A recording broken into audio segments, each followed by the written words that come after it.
Nabi cuma bilang Allah, jantungnya langsung tuh. Siapa? Allah, langsung lemas. Yang ketiga siapa? Allah, langsung jatuh. Pembuluh darahnya hancur kalau Nabi ngomong Allahu Akbar. Begitu dahsyat kalimat takbir yang ada pada Rasulullah SAW. Karena di setiap huruf itu ada ribuan malaikat. Takbir itu ada malaikatnya. Dan itu bisa diajak perang. Serius, aneh kasih tahu antum. Cuma belum boleh dikeluarkan sekarang ya. Yang keluarnya bukan saya ya. Karena itu bukan malaikat kita yang atur, itu Allah yang atur. La ya'sunallah, kan gitu kalimatnya. Mereka nggak pernah melawan Allah. Dan terhadap apa yang Allah perintahkan mereka lakukan. Nah, yang pertama tadi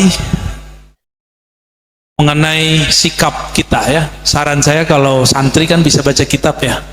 Coba dilazimkan baca kitab Al-Bahrul Maurud. Nanti ketahuan itu sikap kita terhadap pemimpin, meskipun kita nggak suka, meskipun kita merasa dizolimi. Di situ ada tips-tips yang luar biasa. Khatamin itu, nanti saya ijazahin nanti ya. Sanad gampang lah itu ya, atau sanad beliau juga nyampe itu. Al-Imam Abdul Wahab Asy-Sya'rani mengatakan, wali Allah, kekasih Allah, itu memandang alam semesta ini kan fiilnya Allah. Maka apapun yang terjadi, kita nggak boleh menyalahkan siapa-siapa kecuali diri kita dalam kerangka hubungan dengan Allah. Maka bisa saja seseorang dizolimi seorang pemimpin karena kata-kata dia yang tidak baik. Begitu dia tulis dalam kitab Al-Bahrul Maurud. Ya? Rubbama, gimana kalimatnya? Yubtala ahad bisyamatatihi ala ghairi. Begitu yang saya ingat ya.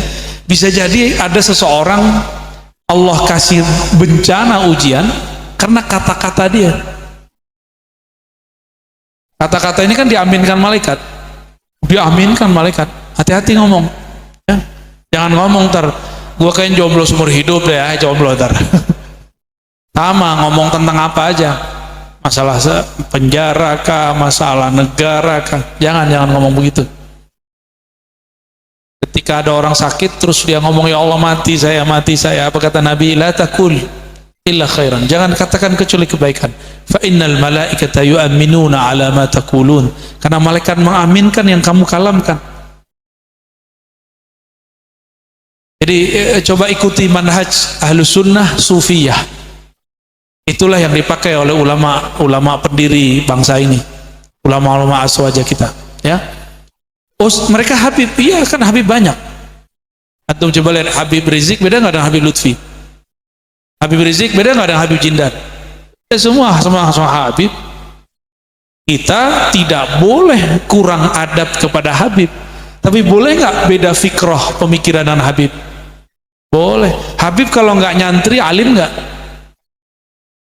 Habib kalau nggak bertasawuf lembut nggak kalbunya? Enggak. Jadi kita boleh berbeda dengan Habib, tapi jangan salah adab kepada Habib. Itu aja. Maka ana uhib Habib Rizik, ana uhib Habib Lutfi, ana uhib Habib Jinnah, kullu Habib fi qalbi. Ya? Saya mencintai semua Habib. Tapi ittijahat as-siyasiyah itu lain soal. Pandangan-pandangan kita, kecenderungan politik kita bebas, kita nggak boleh dipaksa. Ya, dan mereka bukan wakil-wakil Tuhan di muka bumi. Wakil Tuhan di muka bumi cuma jidnya Rasulullah Shallallahu Alaihi Wasallam. Mereka belum tentu. Saya juga boleh beda dengan Habib Lutfi, benar nggak? Sebagaimana saya boleh beda dengan Habib Rizik, itu nggak ada apa-apa, nggak ada masalah, nggak disebut suul adab. Ya, baik. Jadi saran saya ikuti manhaj ulama Ahlus Sunnah yang sudah bertasawuf. Maka mereka akan melihat gerak alam ini bukan gerak sendiri. Saya mau tanya nih sama Adinda Firdaus, adakah di alam semesta ini pergerakan suatu kejadian tanpa izin Allah? Ada nggak? Jadi pelakunya Allah juga sebenarnya. La fa'ila illallah. Itu aja ya. Dan yang kedua, ini bukan Jabariyah ya, ini bab mukasyafah. Itu dua hal yang beda. Jabariyah itu pakai ra'yu, su'ul adab kepada Allah, dia maksiat, Allah yang disalahkan. Kalau mukasyafah, kalau buruk dia tidak ceritakan, kalau baik dia hikayatkan. Itu beda mukasyafah dengan Jabariyah ya. Itu orang begini aja di Mesir banyak yang nggak paham loh. Yang ngasih kata pengantar syarah hikam itu ada seorang doktor di Mesir, itu mengatakan sahib kitab hikam ini Jabariyah, kan PA namanya tuh. Nanti tahu nggak PA? Hah? Doktor tapi nggak ngerti tasawuf, komentar. Lucu lah begitu terjadi ya.